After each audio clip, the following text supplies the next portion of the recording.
I'm back with Paul Callow, dubbed the balcony rapist for several sexual assaults he committed back in Toronto in the 1980s. He was released in February after serving a full 20-year sentence.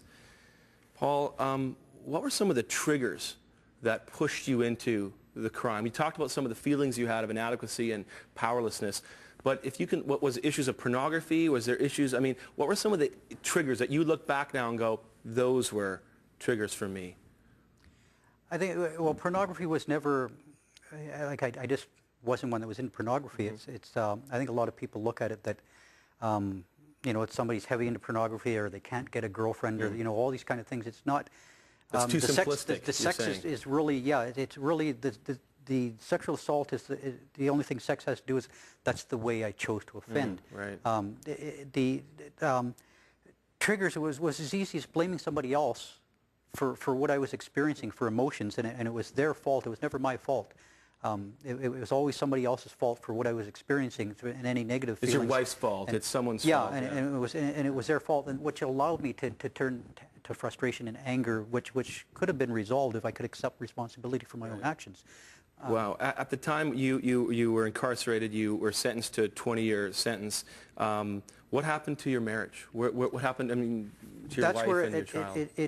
It finally broke up in the sense that, like, I was along with my power and control issues, I was very controlling, and I could be abusive, and I'd assaulted my wife on several occasions, and she finally charged me. Like, I came home drunk again one night, and we argued, and I hit her, and I hit her quite a few times.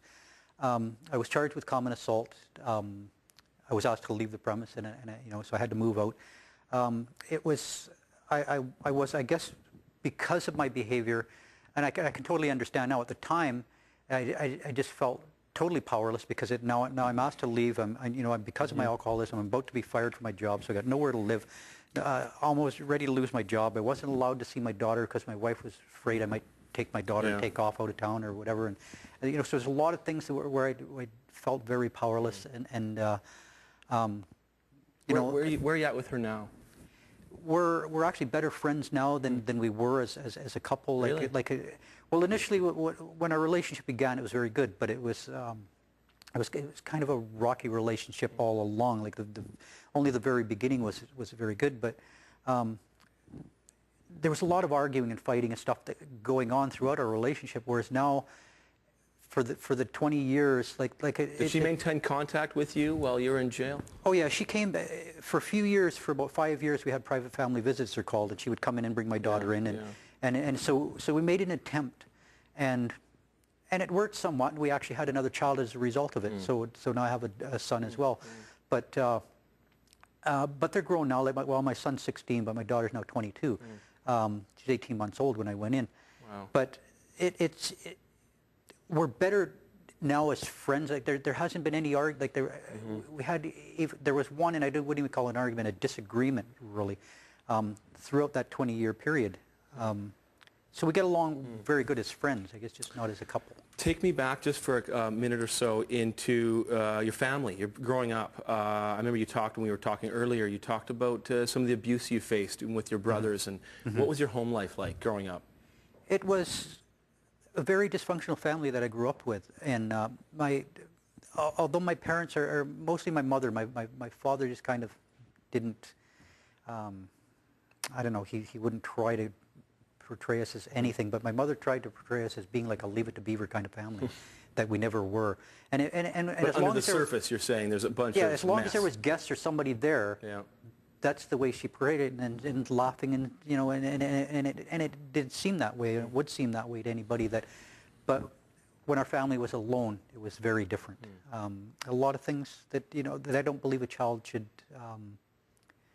have to hear from their parents. You know, like, you know, you don't like it here, why don't you find somewhere else to live? You talked about your brother. You're good for nothing anyway, and stuff like that. Right.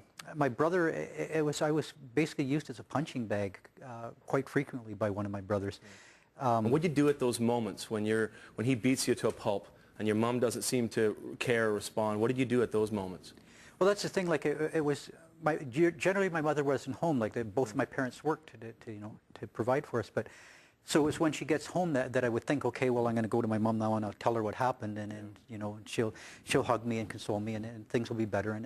But I would get the same kind of treatment as just generally throughout the day. It's like, get away from me, I got things to do, I'm busy, I'll give you a reason to cry and stuff like that. And then so now you walk away feeling rejected again.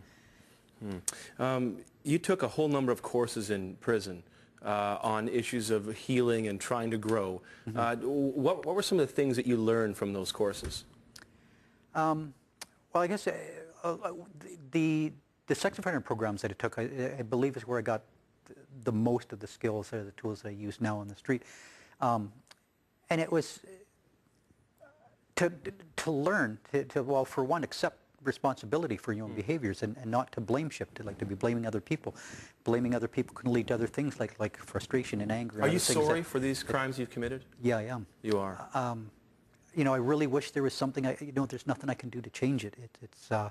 I wish there was something I could do to take it back, but I realize now the harm that I've caused. I didn't think that I was causing the psychological harm that I'm aware of now. I thought if I didn't you know, cause him any physical harm, I thought in a couple of weeks it'll all be over and everybody can forget about it. And that's really the way I thought about it.